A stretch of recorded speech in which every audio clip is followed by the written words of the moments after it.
Assalamualaikum warahmatullahi wabarakatuh.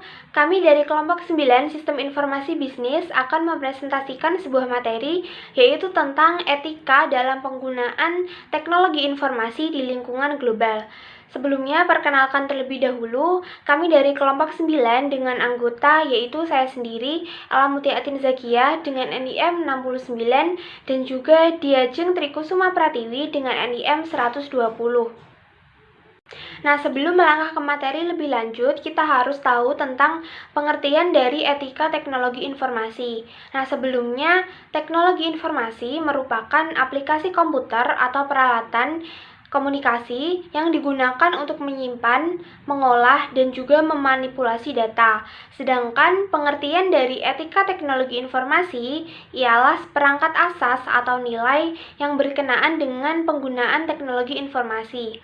Nah, sekarang ini jumlah interaksi manusia dengan teknologi khususnya bagi kebutuhan informasi itu kan terus meningkat dari waktu ke waktu, yang akhirnya membuat etika teknologi informasi ini menjadi suatu peraturan dasar yang harus dipahami oleh masyarakat luas, khususnya yaitu masyarakat yang menggunakan teknologi informasi. Selanjutnya, apa sih pentingnya etika dalam penggunaan teknologi informasi ini bagi masyarakat?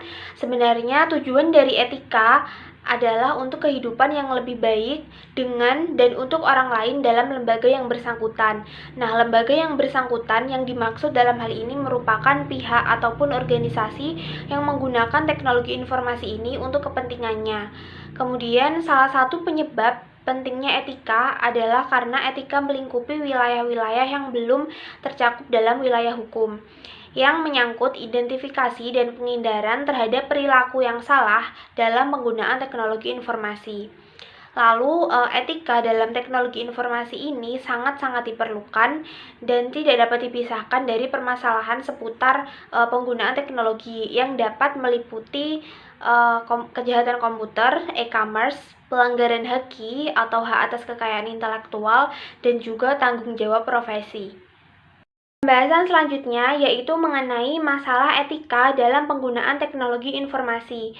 Nah, menurut Richard Mason, masalah etika dalam penggunaan teknologi informasi itu diklasifikasikan menjadi 4. Yang pertama adalah privacy. Privacy merupakan hak suatu individu untuk mempertahankan informasi pribadinya dari pengaksesan orang lain yang sebenarnya itu tidak berhak atau tidak seharusnya untuk melakukan akses tersebut. Masalah yang kedua adalah akurasi. Akurasi ini berkaitan dengan layanan informasi yang diberikan secara tepat dan akurat sehingga nantinya itu tidak merugikan pengguna teknologi informasi dalam mengakses informasi. Masalah yang ketiga adalah properti. Nah, properti ini adalah perlindungan kekayaan intelektual yang saat ini sedang gencar digalakkan oleh haki atau hak atas kekayaan intelektual dan mencakup 3 hal. Yang pertama adalah hak cipta atau copyright. Hak cipta merupakan hak yang dijamin kekuatan hukum dan melarang untuk menduplikasi kekayaan intelektual tanpa seizin dari pemilik hak cipta tersebut. Kemudian yang kedua adalah hak paten. Hak paten merupakan perlindungan yang diberikan bagi sebuah penemuan yang inovatif dan juga berguna bagi masyarakat luas. Yang ketiga adalah rahasia perdagangan. Rahasia perdagangan ini merupakan perlindungan terhadap kekayaan dalam perdagangan dalam bentuk lisensi atau kontrak. Masalah yang keempat adalah akses. Akses ini berkaitan dengan siapa saja atau pihak mana saja yang boleh untuk mengakses suatu informasi. Selanjutnya yaitu jenis etika yang ada dalam teknologi informasi. Nah, jenis etika dalam teknologi informasi ini diklasifikasikan menjadi 4 macam atau 4 jenis. Yang pertama yaitu etika profesi di bidang teknologi informasi. Nah, kode etik IEEE atau Institute of Electrical and Electronic Engineer memberikan janji pegangan bagi anggotanya untuk mempertanggungjawabkan secara pribadi kepada organisasi pemanfaatan teknologi secara baik, yang tujuannya itu untuk meningkatkan kualitas hidup dari masyarakat. Kemudian jenis yang kedua adalah etika bagi seorang profesional teknologi informasi. Nah, dalam lingkup teknologi informasi, kode etik profesi itu memuat kajian ilmiah mengenai prinsip atau norma yang kaitannya itu berhubungan dengan hubungan antara organisasi profesi dan organisasi profesi dengan pemerintah. Lalu yang jenis yang ketiga adalah etika bagi pengguna internet. Nah, kode etik pengguna internet ini berkaitan dengan norma atau aturan yang ditujukan bagi pengguna internet yang harusnya ditaati agar kedepannya itu bisa lebih bijaksana dalam menggunakan teknologi informasi. Adalah etika bagi seorang programmer. Nah, kode etik programmer ini sebelumnya dikeluarkan oleh Organisasi Edukasi Komputer Dunia dan disetujui oleh IEEE, dan nantinya diharapkan kode etik ini dapat dijadikan sebagai pedoman bagi para programmer untuk menjalankan aktivitasnya. Model teknologi informasi beretika dikelompokkan menjadi 4. Yang pertama adalah keharusan moral umum, yang kedua tanggung jawab profesional yang lebih spesifik, yang ketiga yaitu keharusan kepemimpinan organisasi dalam menyampaikan tanggung jawab, dan yang keempat adalah kepatuhan terhadap kode etik. Selanjutnya yaitu menerapkan etika dalam teknologi informasi. Yang pertama ada kode etik yang dimana berhubungan dengan keamanan yang ditinjau dari 3 hal, yaitu confidentiality, integrity, dan juga availability. Yang kedua yaitu ada kode etik dan perilaku profesional ICM. Yang pertama ada keharusan moral umum, yang kedua yaitu tanggung jawab profesional yang lebih spesifik, yang ketiga yaitu ada keharusan kepemimpinan organisasi, dan yang terakhir yaitu kepatuhan terhadap kode etik.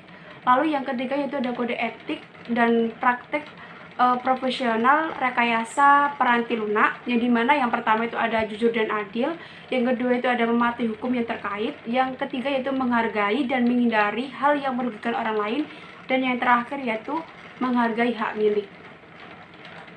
Selanjutnya yaitu contoh perbuatan tidak etis. Yang pertama yaitu penggunaan komputer secara ilegal, yang kedua permasalahan transaksi dan pemalsuan, yang ketiga yaitu pelanggaran haki pembajakan dan penjualan program komputer ilegal, dan yang terakhir yaitu manipulasi informasi untuk mendapatkan keuntungan. Selanjutnya yaitu untuk topik ke-8 yaitu mengenai penegakan hukum dalam bidang teknologi informasi atau TI. Dalam perkembangannya, pengguna internet selain memiliki dampak positif, itu juga adanya dampak negatif yang dimana membuka peluang munculnya tindakan kejahatan.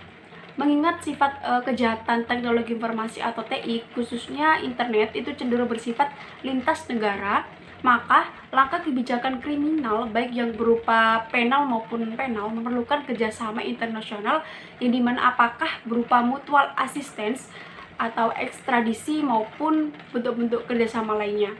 Nah, menurut Romilly bahwasanya antisipasi terhadap perkembangan kejahatan transnasional menggunakan teknologi informasi atau TI itu melalui proses kriminalisasi yang telah dilakukan dengan berbagai konvensi internasional dan perundang-undangan nasional dengan tujuan untuk dapat mencegah dan memberantas kejahatan yang dimaksud secara efektif. Selanjutnya yaitu mengenai strategi bisnis dan TI atau teknologi informasi global. Bisnis atau perusahaan global merupakan suatu yang dikendalikan dengan strategi global sehingga semua aktivitasnya itu direncanakan dan diimplementasikan dalam konteks dunia. Untuk TI global sendiri merupakan pemanfaatan berbagai bentuk TI untuk mendukung operasi dan manajemen dari bisnis global, seperti contohnya adalah Microsoft dan juga IBM dan lain-lain. Nah, untuk strategi pengembangan TI global sendiri yaitu yang pertama ada pahami lingkungan global, yang kedua yaitu ada kembangkan strategi kompetisi perusahaan, yang ketiga yaitu kembangkan divisi dan struktur organisasi tenaga kerja, yang keempat yaitu perhatikan isu manajemen, dan yang terakhir yaitu sesuaikan platform teknologi. Selanjutnya yaitu strategi bisnis global. Yang pertama itu ada strategi multinasional yang dimana subsidiari asing beroperasi secara otonomi. Yang kedua yaitu strategi internasional, yaitu subsidiari asing beroperasi secara otonomi namun tergantung pada pusat untuk inovasi baru. Yang ketiga yaitu strategi global yang dimana operasi di seluruh dunia dikelola oleh pusatnya. Yang terakhir yaitu strategi transnasional yang dimana pengintegrasian kegiatan bisnis global melalui kerjasama dan interdependensi antara pusat, operasi, dan subsidiari internasional, serta pemanfaatan teknologi informasi global. Sekian penjelasan dari kelompok kami tentang etika dalam penggunaan teknologi informasi di lingkungan global. Kurang lebihnya mohon maaf. Wassalamualaikum warahmatullahi wabarakatuh.